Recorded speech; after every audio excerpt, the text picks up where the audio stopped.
अपत्यहीन स्त्रीची गोष्ट. गुरुमुखातून बाहेर पडलेला शब्द म्हणजे साक्षात विधिलिखित. ज्याला गुरुवचनाचा अचूक अर्थ उमगतो त्याला जगातल्या सगळ्या सुखांची प्राप्ती होते. परंतु जो गुरुवचनाला चुकला तो आनंदाला मुकला. आजची ही कथा त्याच गोष्टीचं प्रत्यंतर देते. श्री स्वामी समर्थ. श्री स्वामी समर्थ. श्री स्वामी समर्थ. श्री स्वामी समर्थ. श्री स्वामी समर्थ. म्हणे स्वामी समर्थ. थोरांनी तर अक्कल गहाण ठेवलीच आहे. आता ही नखा एवढी पोरं सुद्धा या स्वामीच्या नादानं बहकलेत. अवधूत. श्री स्वामी समर्थ. श्री स्वामी समर्थ. श्री स्वामी समर्थ. श्री स्वामी समर्थ. अवधूत, बाळा जेवायला चल. आहा, एवढ्यात नाही. मी पादुका बनवणार, त्यांची पूजा करणार, त्यांना नैवेद्य दाखवणार, मगच मी जेवायला बसणार. बर, पण लवकर ये हा. सूर्य बघ किती डोक्यावर आलाय.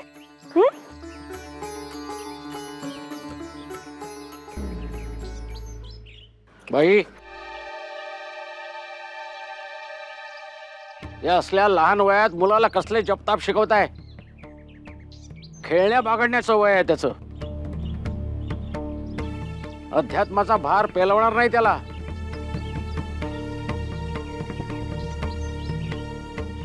अहो, आम्ही काय शिकवणार त्याला? पोटातूनच शिकून आलाय तो सगळं. अच्छा, म्हणजे महाभारतातला अभिमन्यूच नाही का हा? काय झालं सविस्तर सांगाल का? जितकं सांगू तेवढं थोडं आहे. अहो, स्वामी समर्थांचा प्रसाद आहे तो. स्वामी त्याला जशी बुद्धी देतात तसा तो वागतो. आम्ही अडाणी माणसं. पण एवढं मात्र कळतं की ह्या पोर वयात त्याला जे ज्ञान आहे ते भल्या भल्यांनाही नसतं. सगळी स्वामींची कृपा. नशिबात नव्हतं ते त्यांनी या पदरात घातलं. 9 वर्षांपूर्वीचे ते दिवस आठवले की अजूनही मन अस्वस्थ होत.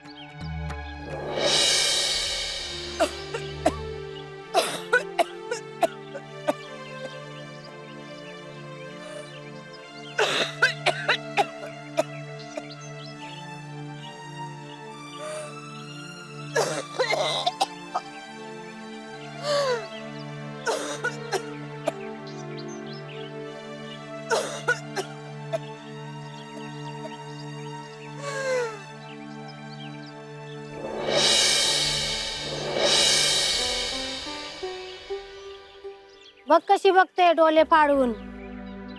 लपव लपव तुझ्या पोरीला, नजर लागल वांदे तिची. अगं, आपलंच चुकलं. ह्या वाटेने इथं यायलाच नाही पाहिजे होतं. आपण घरी गेल्यावर बाळांची दृष्टच काढूया मीठ मोहरीने. चल लवकर.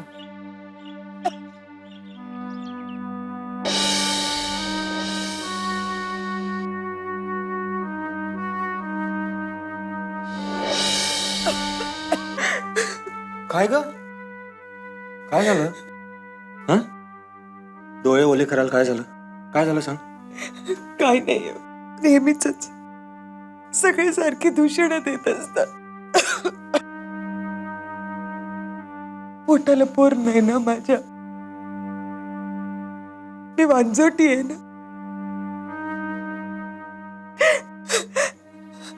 किती दिवस सहन करायचंय.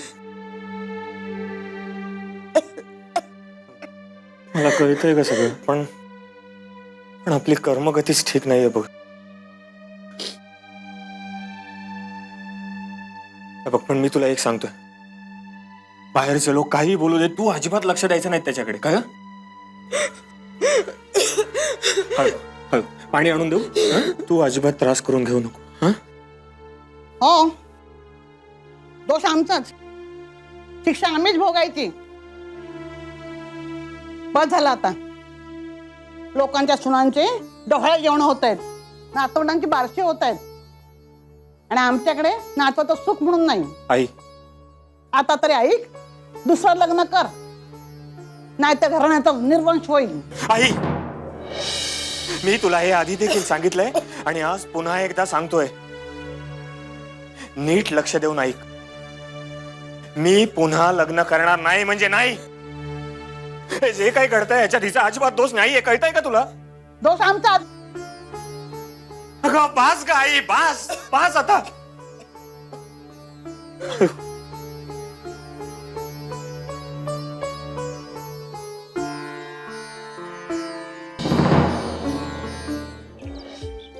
ब्रह्मानंद तुला सांगतो, मला आता नाही बघवत रे त्या रुक्मिणीची अवस्था. एकीकडे तिचं ते क्षयाचं वाढतं दुखणं, दुसरीकडे आम्हाला मूल होत नाही याचं दुःख. शरीराबरोबर मनाची जी फरफट चालली आहे रे नुसती. काय करावं खरंच कळत नाही. शोधला तर सापडेल काहीतरी उपाय. नाही रे दोस्ता, हे सगळं करून झालंय. वैद्य झाले, हकीम झाले, संत पुरुषांकडे जाऊन आलो, काय कोणाचा उपयोग होत नाही रे. आणि त्यातून आईचा रुक्मिणीवरचा राग मला घराचा पार रणांगण करून टाकलाय रे. कंटाळ आलाय मला. बोल ना, आहे का काही उपाय? एक उपाय आहे महादेवा.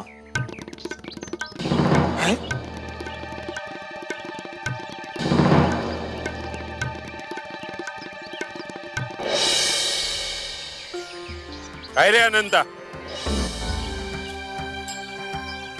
येणेकऱ्यासारखा का उभा आहेस? आम्ही काय देणं लागतो काय रे तुझं? स्वामीजी,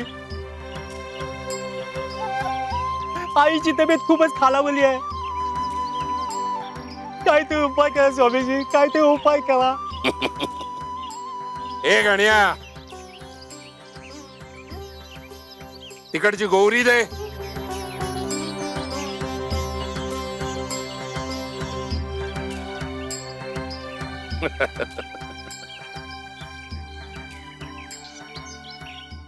घे ही गौरी घेऊन जा.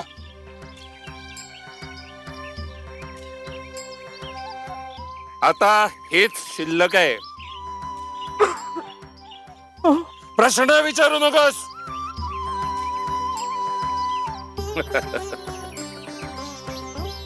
जगातल्या सर्व प्रश्नांचं हे रामबाण उत्तर आहे. जा. येतो.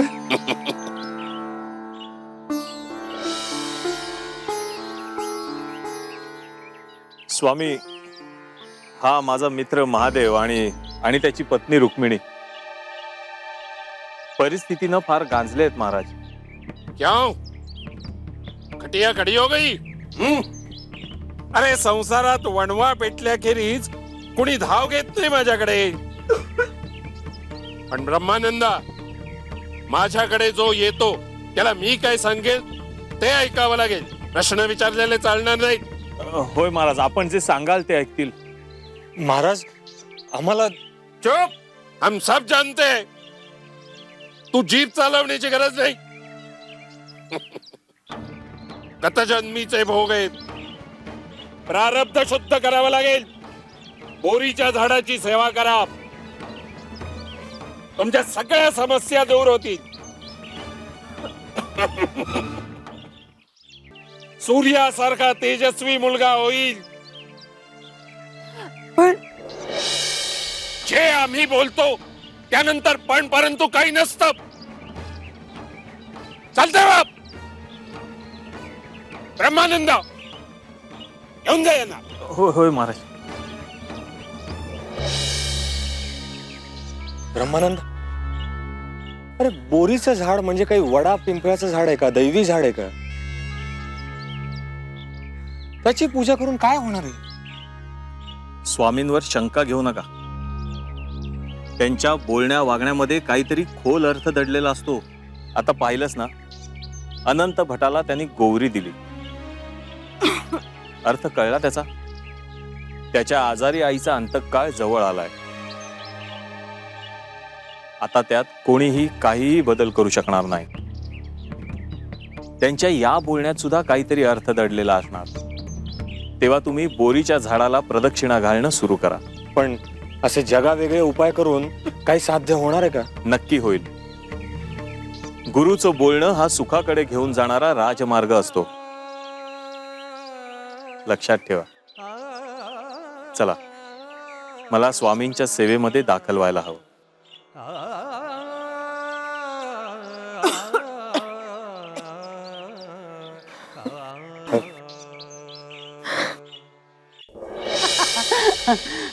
अगं कोणतरी गोसावडा येतो, काहीतरी सांगतो, लागतात ती लोक नाचायला. कधी ऐकलंय का आयुष्यात बोरीच्या झाडीला प्रदक्षिणा घालायचं? बोरीच्या झाडाला नाही ना. अगं प्रदक्षिणा घालायचे असतील तर वडाच्या झाडाला घाल. मी काय म्हणतो, आई बोलते ते एका अर्थी बरोबर आहे का? नाही, ते महाराज खरंच असतील मोठे, पण बोरीच्या झाडाची पूजा मला पण तथ्य वाटत नाही का त्याच्यात? नाही, तू एक काम कर, तू वडाचीच पूजा कर. म्हणजे कुठल्या तरी झाडाची सेवाही होईल आणि महाराजांचा शब्द खाली पडला नाही असंही होईल. हा, आणि असं करून आपल्याला मूल झालं तर आपल्याला हवंच आहे की नाही? आपली इच्छा पूर्ण होईल. हा, कर बाबा कर.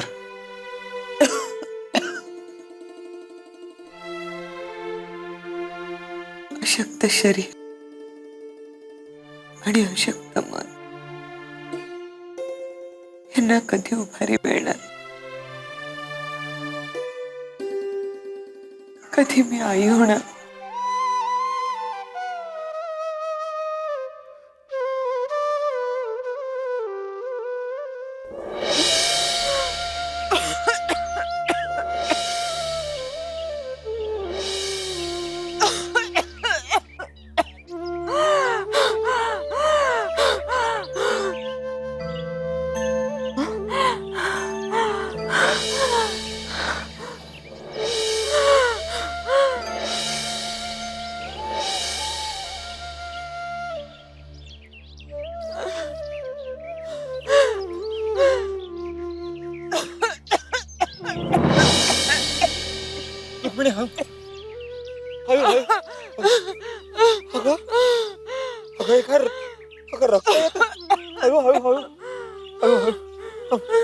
एक काम कर,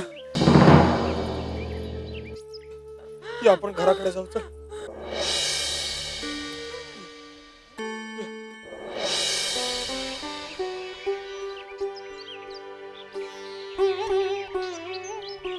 नमस्कार महाराज. हे काय करताय स्वामी? बोरीचं झाड लावतोय. कोणासाठी स्वामी? रुक्मिणीताईंसाठी? क्षमा करा महाराज, पण हे झाड मोठं होईस तर रुक्मिणीताई काही जगणार नाहीत. आम्हाला अक्कल शिकवू नकोस.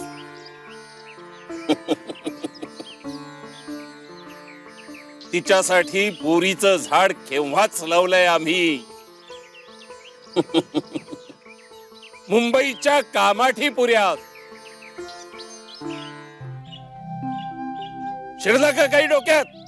होय होय होय स्वामी, होय स्वामी. येतो येतो मी स्वामी.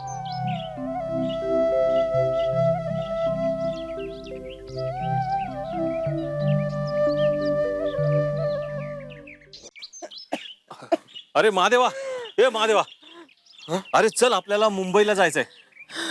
काय? हा, कामाठीपुऱ्यातल्या स्वामींच्या मठात. अरे मुंबईचं काय आता नव्याने काढलं तू? अरे ब्रह्मानंद, बघतोयस ना याची अवस्था कशी आहे. नाही रे, हिला नेता येणार मुंबईपर्यंत. कशी बशी हट्टाने प्रदक्षिणा घालती रे. त्याचा काही उपयोग नाही महादेवा. अरे स्वामींच्या बोलण्याचा अर्थ लावण्यातच चूक करत होतो आपण. ताई, तुम्ही आहे नाही तेवढं सगळं बळ एकवटा आणि मुंबईला चला. महादेवा, कामाठीपुऱ्यातला तो मठ महाराजांचे परमभक्त स्वामी सूत यांनी उभारलेला आहे. या स्वामी सुतांनाच महाराज बोरीचं झाड असं म्हणायचे. त्यांनी तुम्हाला बोरीच्या झाडाची सेवा करायला सांगितली. याचाच अर्थ त्यांनी कामाठीपुऱ्यातल्या त्या स्वामीसुतांच्या मठात जाऊन सेवा करायला सांगितली. माझी खात्री आहे महादेवा, तिथं सेवा केल्यामुळे तुम्हाला फळ नक्की मिळणार. पण बोरीचं झाड आणि स्वामीस यामागचा अर्थ नाही का? बोराच्या फळाला खूप मोठा इतिहास आहे महादेवा. अरे, रामायणातली शबरीची बोरं म्हणजे असीम भक्तीचा आविष्कार. शबरी जशी राममय झाली होती, तसेच स्वामी सूत हे स्वामीमय झालेले आहेत. म्हणूनच महाराज त्यांना बोराचं झाड असं म्हणतात. चला, आता वेळ दौडू नका. 4 दिवसांनी कृष्ण जयंती आहे. त्या मुहूर्तावर पोचू आपण तिथे. माझी खात्री आहे तिथून तुम्ही निराश होऊन परतणार नाही.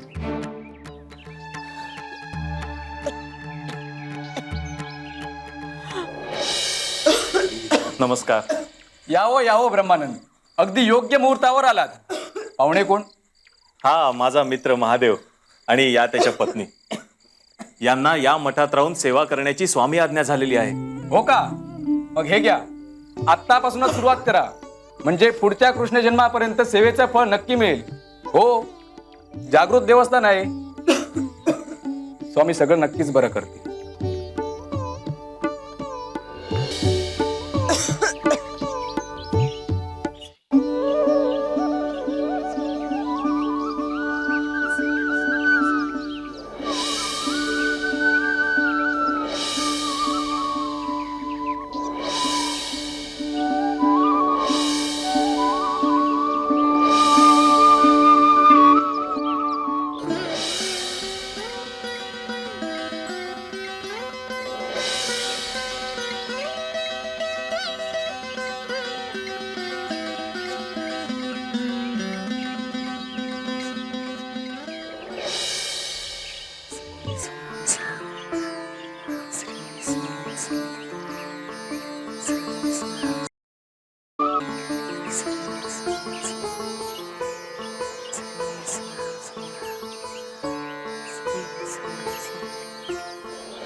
ओ, तुम्हाला मुलगा झाला.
येऊ नकोस, मी तुझ्या पाठीशी आहे.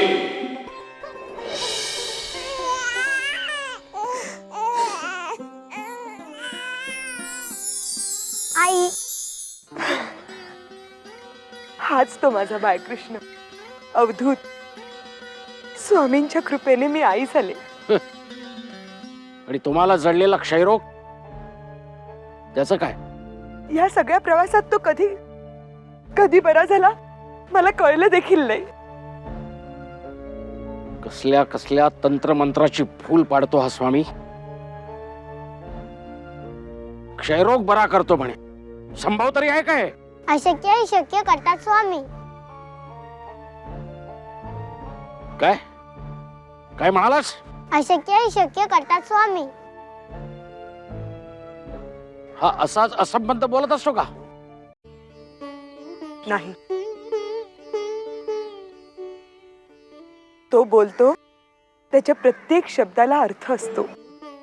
समजून घेतला तर समजतो, नाही समजला तर. आई पादुके तयार झालेत, पूजा करायची ना? होय रे बाळा, करायची. हा चल ठेव.